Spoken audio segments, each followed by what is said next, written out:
It's the music box, box, box, box, box. We going to the top. What's up, y'all? Welcome to Box Talk TV. It's your host, Nia P. And I am Marlo, Celebrity Barber, and we have an artist with us this evening named Demi Lowrell. Okay, Demi. So, me and Marlo a little bit. I'm going to bring that feminine energy, and Marlo going to bring the masculine energy. Okay. We just going to ask you some questions, so we're going to dig right in. So, who is Demi Lowrell? Demi Lowrell is a singer-songwriter from Memphis, Tennessee. I sing, songwrite, act, model, all of the above. That's good. Yeah. That's good. I mean, right now Memphis is a hotbed for a lot of things. Some good, some bad, and we need music artists to express the thoughts and feelings of the people. That way we can have something to listen to that resonates with us. And a lot of times, artists like you will be the very person that can shed a positive light on the city. So I'm glad you're doing what you're doing. Yeah, thank you.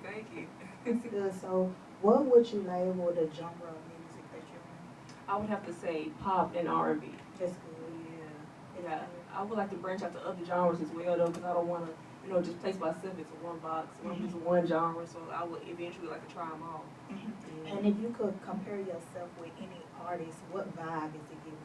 I'll say Rihanna. That's good. Yeah, because she has so much versatility. So, and she's one of my idols, so I definitely look up to her. Okay. Yeah.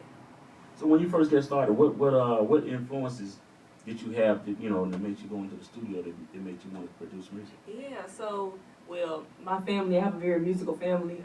My dad and my mom, they introduced me to all the oldies, all the greats, Al Green, Johnny Taylor, New Edition, all of that. So I feel like it was ingrained in me, from the beginning. But my own personal influence, I would have to say like Beyonce, Rihanna, Michael Jackson, just the people that made me, it's like I see them, and every time I'm like, wow, like they're just so great, legends basically. So yeah. Now, a lot of times when music resonates with you like that, you feel like you're related to that person, because what music does for a lot of us is it puts into a tone feelings that we have and things that we can go through, and it gets us through those things. So a lot of people will listen to your music and feel the songs based on things that they went through. So on your first CD, what do you have a song that's your favorite? I would say I know all of them your favorite because of yours, but do you have one that sticks out with you, that maybe something you went through that made a song come up? Well, I would have to say "Doing Me." That's my song that's out right now. Even the music video's out right now, and I have to say that that's my favorite because, it was just about finding myself and finding my image. As I'm growing up. So I feel like that was like a milestone that I hit. It's something that's like very personal to me because I'm finally growing up now and I'm doing my own thing. So yeah. That's good. Do you ever find yourself venting when you write, or is it all creativity? I feel like it's all creativity because even when I was like 15, when I wrote my first song, "Moving On," they were like, "What are you talking about on this song?" It was like basically like a breakup song, like moving on from somebody. And I'd be like, I didn't really go through nothing, just that I can hear what other people experiences, and I can write from that, basically. Yeah. That's good. Okay, speaking of when you was 15, let's go back. Let's dig deeper a little bit. Can you kind of give us some insight on your childhood? Like what shaped you into being a young lady that we see today? Yeah, so in kindergarten, I feel like that's when it first started because I used to be humming and singing, doing my work, and I used to get in trouble for that. But they used to call my mom, like, she's always singing, she always humming, doing her work, doing something. So, yeah, I feel like that was the start of it all. And I've also been in, like, children's choirs around Memphis. I did a few plays. I've just always been a musical person. And my mom, actually, I was in the bathroom singing "Girl on Fire" by Alicia Keys, and she secretly recorded me in the bathroom singing that. And she put it on Facebook, and people was like, she got potential, So, yeah, that's where it started. Mom, do you still got that clip? We might need that. You know what? A lot of time when I talk to young women, The problem in our culture sometimes is that they're stifling a woman's creativity, thinking that you have to follow a man as if he doesn't have to follow you when you have great ideas and things that you want to do. So a lot of times young women, they don't know how to do them Yeah. because they've been taught to do and follow and be everything else. And too many times in relationships, you'll give up so much of yourself to try to make him feel like the man he's pretending to be, when he should be listening to a woman who has great ideas and lead in certain areas. So it's good that you have that phrase and have that power to do you, because a lot of women don't know how to do themselves and be themselves. So they need that empowerment. That was Yeah, good. yeah. That was That's good. great. Yeah. That was good. So, how do you feel about today's era of music? When it comes to hip hop, R&B, and soul, what's your take on Well, I definitely feel like the girls are doing their thing. They dominating right now. Glow, Lotto, Megan, all of them. And you know, I love me some good turn up music with them. it? Shout out to y'all. Yeah. Shout out Glow. Shout out to all of them.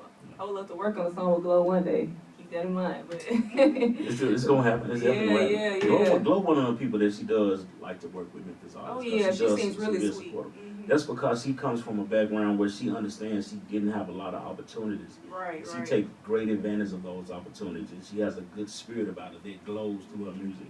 So, and when people are listening to your music, I think they feel the same way about this. This is a person that I feel related to because the music resonates with what young women are going through. So it's a very empowering CD. So it's good to have that power on the CD. Yeah, definitely. Thank you. Y'all hear that? Shout out Glow. Y'all tag Glow. We trying to set that up. Right, We right. trying to set that up. Okay. So what school do you go to?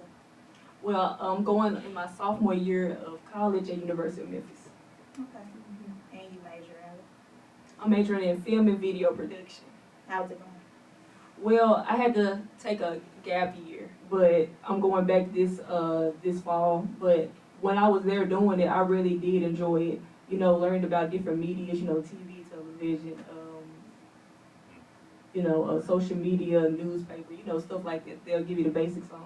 So I'm definitely ready to learn more about that, because not only do I want to do music, I want to do, you know, like movies as well, like directing, stage writing, stuff like that. I love it. Yeah. It's very important to know all aspects of the business. That way, even with what you're doing in this profession, you'll know how it's supposed to be done, and nobody can tell you differently because you'll have the information to know how the process is supposed to go.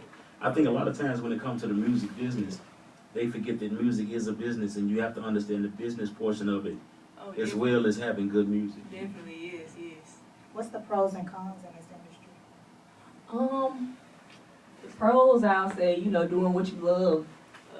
Because since I have a strong passion for music, I feel like that's definitely a pro. Being able to write, go in the studio, I love going to the studio and, you know, putting down my craft and all of that.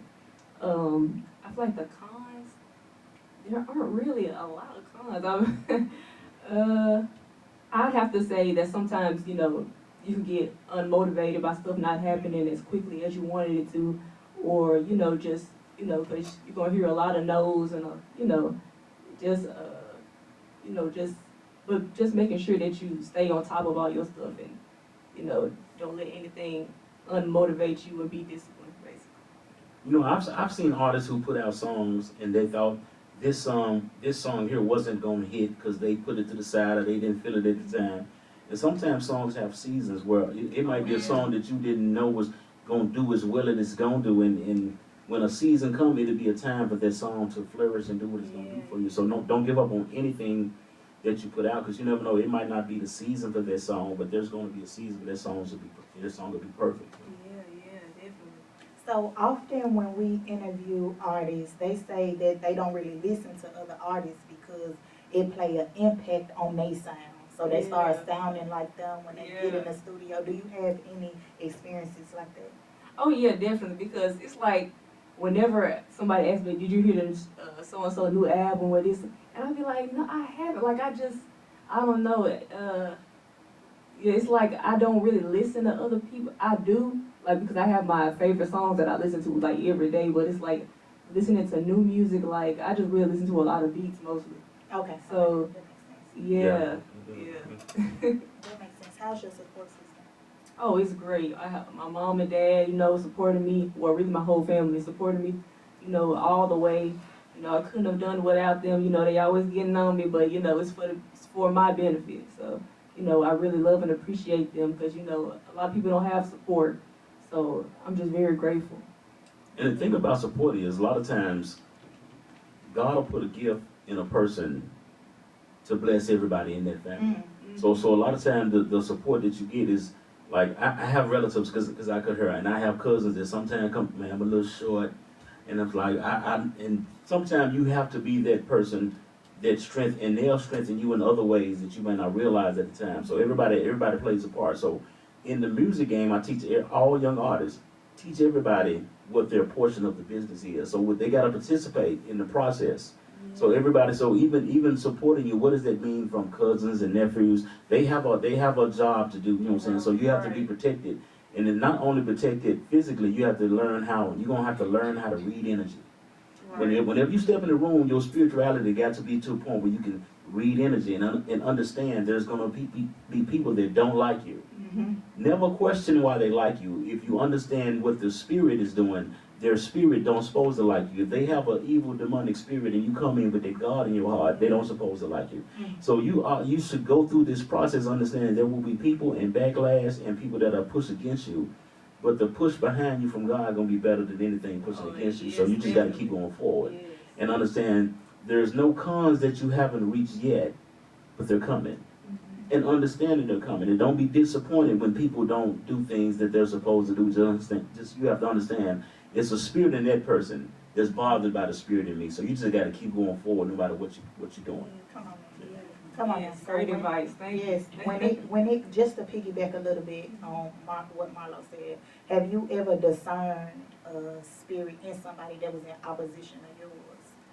Oh yes, me and my mother definitely have. You know, because there's a lot of people in the industry. They'll say that they'll know people, or you know, they'll name drop. You know, it don't really, you know. Right. Yeah, they don't really know it like that, and you know, we've run into some people like that, but yeah. Elaborate. Give us a backstory. You ain't got to drop no names. Call him Tracy.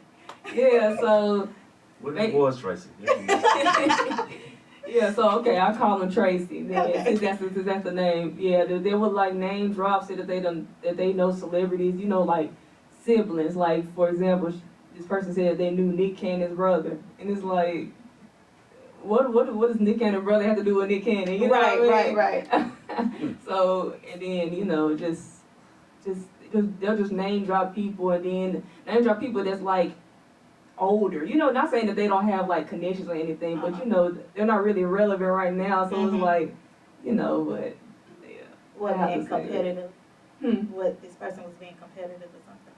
Well, just, you know, just trying to, you know, brag and just say that we can get you in connections with these people, you know, to get you up there basically. I always understand that anybody that does anything for you have a reason to do it. And if they're upfront to say, okay, I can do this, but this costs, that's where you want to go. And versus a person that just say, man, I can hook you up for no reason. You want to know the reason. Because I do, you know, whenever I'm promoting something, I tell people what my percentage of it is, because you want to know what everybody's looking for. Right. That way everything is on the table. So people are going to come at you, especially from a woman's angle. They're going to try to play you. They're going to think you don't have the power that you're supposed to. But the good thing about it is there's something about having your mother around that's going to change a lot of things and working. There's going to be things not said in front of your mother that they would have said to another artist that don't have family. So a woman in this business that doesn't have family gets victimized more so than a woman that comes from a family that I can tell that's going to cut up something go wrong. So you need that energy around you. So having family will save you from a lot of detriment. You know, so they're not going to play those certain type of games when a woman has a family. Yeah. I agree. Can we talk about your musical influences and why? I have to say a big one is Beyonce. I feel like because I first discovered her, you know, the Single Ladies music video, and I used to love that video. And just the way that she performs, the way she carries herself, you know, that she's a triple threat. You know, I just feel like that I really look up to her and I resonate with her because I want to be, you know, someone like her, have her work ethic, Her documentary that came out on Netflix, the Homecoming one, that was a great documentary. And I get inspired every time I see that. I watch it yearly, but I feel like Beyonce is a big influence, and also Rihanna. Like I mentioned earlier, she's one of my idols. And I have to say, her versatility, her swag, the way she dances, yeah, I just really love both of them. And it's also an artist that keep mom around. Right, Yeah. exactly, right. It's a mom-based artist. Yeah. It's a family-based artist. Yes. So when you in the studio and you writing a song, is there particular situations that go into songs, or sometimes you just said earlier that you have the ability that I can see a problem. Maybe you can't make a song out of it, but I can. So Yeah. what song do you have that you saw another problem that you created a song out of? Yeah, so my first song that I wrote, Moving On, I have to say that was one, because I think I overheard, I can't remember the exact situation, but it was about somebody breaking up and then, you know, somebody being done wrong. Another song I got is Had Enough too. And that was basically like, you know, just breakup songs, people going through stuff, you know, people playing with them and all of that. So I'd have to say that those two songs were songs like that. When you write your song and you record it, well, before you record it, do you always get a second opinion, or you kind of just confident and you're like, I'm confident this thing out? Oh, I always let my parents hear it first, you know, just to be like, y'all vibing with this, you know. But you know, I'm ultimately confident, but I feel like my parents have great opinions as well, and I take You trust their judgment? Yeah, I trust their judgment. Yes, very very much. I tell my son especially all the time. I said, you're gonna learn from experience. Either you can learn from, you're smart enough to learn from somebody else's, or you can make the mistake yourself. But you're gonna learn from experience. So a lot of times when people listen to songs, it's because of the experience they had. Right. So whenever you have a talent to create off of other people's experience, you got a lot of music to pull from because there's so many experiences. So Right. if you have a gift to do that, man, it's gonna take you a long way. Yeah, thank you. So when it comes to the stage plays, can you give us a little insight on that and the plays that you started? Yeah. So about a few years ago, I did one with Ron Gephardt called The Morning Train. It was like a slavery play. You know, like yeah. How was that? It was great. You know, he had a lot of knowledge, and I was basically like, you know, one of the slaves, and it was like slaves and basically the Holocaust. So it was like giving like two different perspectives, but like how they were similar overall. You know? So it was a great play.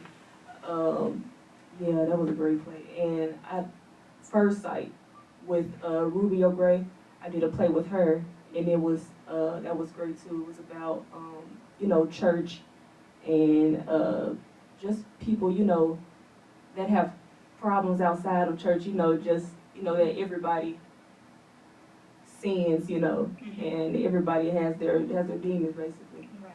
And this most recent play I was in by Natasha Gray, it was called When No One Is Listening. I just got done with that, and that was a great play as well. We did that in Arkansas.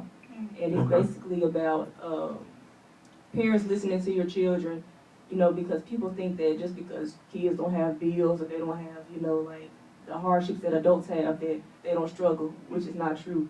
You know, they have to deal with like self-esteem, peer pressure. Absolutely. Yeah, so that was a great play as well. And yeah, those are the plays I did. And the thing about it, even when you're grown, people often never tie peer pressure to grown situations, but you're gonna have peer pressure no matter what age you are, no matter what group Oh, of yeah. peers you're around. So peer pressure, it affects no matter what age, what genre. And but like you said in the play, you able to cross genres. But the thing about it is, don't let those lines be lines you're defined by. Do a Right. gospel song. You can take one song and do it gospel, do it country, because we are all of everything. So don't let one box you in. If you have a feeling about a song and it's country and it's pop or it's rock, do it all. Don't let anything limit your success. Yeah, I agree. That was good, Marlo. Okay, so I want to pause for a second because you just said something about basically kids or children feelings being dismissed, and it's just on me to speak on it for a second. You know, for the sake of the listeners, we never want to dismiss our children. Because, yeah, they may not have bills, but they got TCAP tests that's coming up. They got friend groups where they feel like it's some favoritism in the friend group. They got different things that a basketball game, the pressure of winning this game, like, they don't have the pressures that we have, but they do have pressure. So I feel like we should give the children some grace, and they're not emotional mature to deal with stuff like we are. Yeah. So I think we need to really pay attention to our kids when it comes to that area of life. Now back to the question. So I want to ask you, what is your faith rooted in? My faith is rooted in God, of course. I know that's right. Yeah. I know that's right. Yeah. What your walk look like, or is that something that's just we growing and we growing? Oh yeah, you know, I talk to God every day, you know, I pray every night, you know, about my career, about my family, you know, keeping them safe. And, you know, I try to read my Bible every morning. So, you know, I just have a lot of faith in God, you know, even on the hardest days, I try to, you know, always just go back to Him, because He's the one that's going to listen to your problems when you vent, even the stuff that you don't want other people to know. So I just feel like, you know, that's my protector, my keeper. My mom over there proud of me already. You know? Yeah, we're heavily in the church. I know So that's right. yeah. I tell my son, man, Jesus had destinations where miracles were supposed to be performed at, and it can also translate into your music. You may have a song that might not do the numbers you expect it to do. That's because God told you, do this song in Nashville. That's supposed to be a country song, but you were swayed to do it this way by outside influences. So God told Jesus different places to go to perform His miracles, and music is just like miracles. You have to perform your song and your miracles at the right places. So sometimes if you don't get a crowd you want, or you don't get the results you want, it ain't the song. It's probably the place you're playing it at, because that song is a miracle that somebody wants and resonates. So just keep playing it and play it at the right place. So don't be discouraged when you run into a place that doesn't accept you well. It is not the song. You just haven't found the destination for that place, for your song. Yes, I totally agree with that. I totally do, because it's like, you know, Memphis is so rap heavy. So I just feel like for singers, we're going to have to venture out, because, you know, that's all people want to hear is turn up music here, you know, like Big Boogie and the Glorilla and all of that. But yeah, I definitely agree with that. I do. When it comes to Memphis, what do you feel like Memphis is missing as far as media? I feel like positive things, basically, like something, you know, to get away from all this violence and, you know, criminal activity, especially in the Black community. So I feel like that positivity within music is lacking. That's good. Have you seen the movie Sinners? Yes, I have. I saw it last weekend. What do you think about it? I loved it. I loved the soundtrack. I loved the message of it. You know, I liked how they showed. At first, I didn't get the scene. You know, the scene where they was like showing like the different generations of Black people. So yeah, I felt like that was like something deeper than, you know. I would love to watch it again to see all the stuff that I missed. Well, I'm gonna break some down for you because you're an artist. You remember the scene where the older gentleman was playing the blues outside? Right. And then he came up with the young guy, and he was about to play, and he said, "Man, I got socks older than you." And the message that a lot of people miss is, I don't know what's in your music. I don't know what kind of vibrations you're about to put out. Right. So you can't play that vibration till I understand that we on the same wavelength, that we are equally yoked. So in your music, sometimes there's gonna be people who say, "I want to do a song with you," and there's gonna be people or producers say, "I want to do some music with you." Make sure you're all on the same vibration. Right. Because music is a path it's an energy that messages ride into people's hearts. So you got to make sure that you do collaborations with people that got the same vibration as you. Exactly. Speaking of collaborations, other than Glow, who do you see yourself collabing with? Yeah, I see myself collabing with SZA. I really like a lot of SZA's music. Summer Walker, Janine Aiko, and I just feel like because we make, you know, similar music, that I feel like we'll mesh well. That's good. That's good. So on the new project on the new project you're coming out, when you picking your songs, like which one you want to go with first, what in the process of picking the song you want to drop first, what makes you choose one song over the other to be your introduction song off a CD? Yeah, so basically, I try to look at kind of what's trending now, the the seasons that's coming up, yeah, I have to say that because, you know, I feel like that plays a good part because I have a song coming up, it's gonna be called, Way to My Heart. And it's Afrobeatish, you know, and the summer's coming up, so I feel like that would be a good song to put out, you know, a good dance track, exactly. And I'm trying to venture more into pop right now because I've been doing R&B, so I just feel like I just want this summer to be like very, you know, dance, groovy, like, basically, Okay. yeah.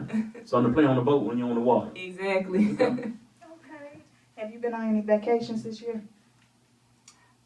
This year, not yet. Well, no, yeah, not really vacations. Just really like business trips, really. Okay. Yeah. Busy, booked and busy. Yeah. It's a blessing. It's a blessing. Yes. When you look at your list of songs on your CD, is there one song that you was almost afraid to do? Like I want to do this, but I don't know if they gonna accept this. Not yet. Yeah, not yet. I feel like all of my songs that I do, I try to be different. So I haven't really felt that yet. Maybe in the future when I try to do like venture out to other genres, but for now I feel like that everything is versatile the way I like it, and yeah, I just feel like that's. You know, for some reason I feel like you and Jelly Roll need to hook up. Really? I feel like you and you know the artist. Yeah, I feel like you and Jelly Roll need to. I see you doing a hook. I think you and Jelly Roll need to hook up. I think you need to find your way to Nashville. Okay, I And would put love your that. boots on the ground. Yeah. Put your boots on the ground. I know that's right. Yeah, I would love Shout that. out Jelly Roll. You know Jelly Roll started off rapping. Yeah. He started, and he was right here in Memphis trying to get that done because Right, Memphis right. was a hub for rap music at the Right. time. Mm-hmm. We used to do a thing in Memphis called a record pool meeting. Okay. With DJs like DJ Lil Larry, which is Moneybagg Yo's DJ right now, and DJ Freddie Hydro, which is the DJ out of Memphis that found Soulja Boy. Okay. So they used to do a record pool meeting, and he's at 107 right now, Yeah. DJ Q. They used to do a record pool meeting where they would do have artists do their songs, and they would have national producers come in. Memphis doesn't have that right now. Yeah. But we never have really had a strong R&B supportive group. We have strong R&B artists, but we don't support them like we're supposed to. Right. Yeah. Demi, are you That's true. independent? Yes, I am. Yes. You're independent. Okay, I want to ask you, what's the greatest advice that you done received? Like, what just stick with you? Something that you will never forget. Yeah. So I'll say keep a God first, of course. I'll say when the going gets tough, keep going because when you look back, when you're older, you don't want to look back and regret, that you didn't do this or that you didn't live out your dreams. So that's what I always try to think of whenever I'm feeling unmotivated. I try to think of, down the line from now, I don't want to have any regrets, basically. Right. Yeah. And don't fear being perfect. Don't go into a thing I gotta be perfect. Those mistakes and things that you run through, those things will mature you and strengthen you in ways Yes. that not having that mistake are not going through. So you're gonna go through some hurdles, but appreciate those hurdles because they're gonna make you stronger. Yeah. And Definitely. what's the best advice that you can give to like youth or somebody from your generation? In your generation? Advice I would give to the youth now, I would say, to keep going. Don't let anybody, steer you away from your dreams. Don't let anybody put fear in your heart of doing what you want to do. If you're religious, keep God first, of course. And, just don't give up. I ain't gonna lie, I'm feeling some Aaliyah vibes. I get that a lot. I get that. I'm feeling some I Aaliyah get that a vibes. lot. Yeah, it's giving that. It's giving that. It's definitely. Yes, I get that a lot. Well, I'm excited about the new projects. I hope everything work out the way they're supposed to, and Thank you. I'm looking forward to you having some problems. And I know they sound Yeah. crazy, but I'm looking forward to people asking for money from you. I'm looking forward for people to say she changed. Because sometimes success will change people. Sometimes it don't be the money. It be the fact that you too busy to deal with they problems. So now so I'm looking forward to talking to you a year or two down the road, and you gonna have some cons to tell me about. Some positive. See, there's things as positive problems. Right. Like man, Yes. I got to tell this person no. Right. So those are issues I can't wait for you to run into. Yeah. So I hope your success gives you those things in life that you Thank need. you. Yeah. I appreciate that. You have a cousin that's wide receiver? Yes, Calvin Austin III. Okay. Yes, the Steelers. Okay. Mm-hmm. How is that? How is your relationship? Well, we're close in age, but I'm really close to his sister, I'll say. Okay. Yeah. That makes sense. Yeah. But I love my cousin. Shout out to him. Are you a sports fan? You watch sports? Uh, Are you gonna watch it now? Yeah, I watch. It's weird. It's like I can watch sports in person, but when it's like on TV, I can't get into it. Yeah, it's like I gotta be there to actually pay attention. But yeah, cause we're originally Dallas Cowboys fans, but but but we're a Calvin fan. I wouldn't say Steelers. Right. I don't know. That makes sense. Yeah. That makes sense. So what are your hands in right now? What upcoming projects do you have? Without spilling too much, but what can you share? Yeah. So like I mentioned earlier, my other single that's coming out later this summer is called "Way to My Heart," and I'm excited for that to drop. It's gonna be my newest single. Yeah, Afro beats. Shout out to Way to My Heart. Yes. Anything else? And tomorrow, I'm gonna be going out to Atlanta. I have a mall tour. I'm gonna be performing at the Mall of Georgia. Okay, Oh, that's good. That's good. Yeah. That's Thank good. you, That's thank good. you. Yeah. So I pray that goes good. And it will. Mm-hmm. You Yes, excited? it will. Yes, I am. That's good. That's good. Well, I'm excited, man. I think you're gonna represent Memphis very well. I think you got a supportive family that's gonna be behind you, Yeah. I think there's a lot of greatness in your future. And I hope you enjoy the ride, enjoy the journey. Do I you will. have any Thank you. siblings? Or you don't? Yes, I do. I have an older sister and an older brother. I'm the youngest. Oh, really? Yes. Are they into media and creative arts like you? Well, my brother, he I don't know if he does it anymore, but he's a great songwriter as well, and he raps. He's you can find him on YouTube. His name is Hoove. Hoove. Mm-hmm. Okay. HOOV apostrophe. Yeah. Okay. Yeah. And your He's on the song with me as well. Really? Mm-hmm. How That's is it? good. It's great. 2 actually. Mhm. I'm Ready and Regular. That was on my album that I dropped in 2023. Okay, we don't have to Yeah. check that out, y'all. Yeah. And your sister. Oh, my sister. I mean, she told me she used to play violin when she was younger, but other than that, yeah, she's not really into all that, Okay, so yeah. But she's a big Beyonce fan like me. I feel like that's who I get it from. So you really do come from a family of music, like you said. Yes. That's the vibe. That's it. That's vibe. good. I That's like real that. good. I like that. Well, it was good to have you in the studio. I like the vibe. I like the energy. I like what Thank you're doing. you. I like how you. I like the future for Memphis, knowing that we got artists out there that have a different genre of music that can cross the board and just give us some energy to listen to. And I appreciate you doing that. I appreciate you coming out to talk to us. I appreciate you on the podcast. Yeah, I You did very appreciate well. y'all having me. Nice meeting y'all. Yes, this was so good. It was a vibe. Yes, Can you definitely. tell the people where to find you? Yeah, you guys can go follow me on all social media platforms and streaming platforms at Demi Lowrell. That's DEMILOWRELL. Once again, that's DEMILOWRELL. What's up, y'all? This is Demi Lowrell, singer-songwriter from Memphis, Tennessee. And this is my newest single, Show Me Love. Hope y'all enjoy this one.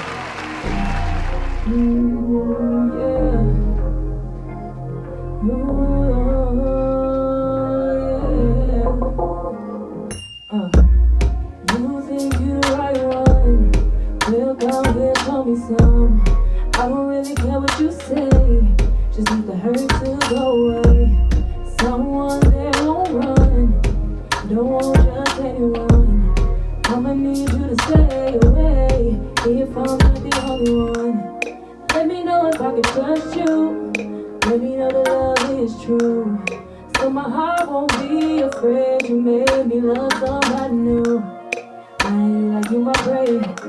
When it comes to me, don't play.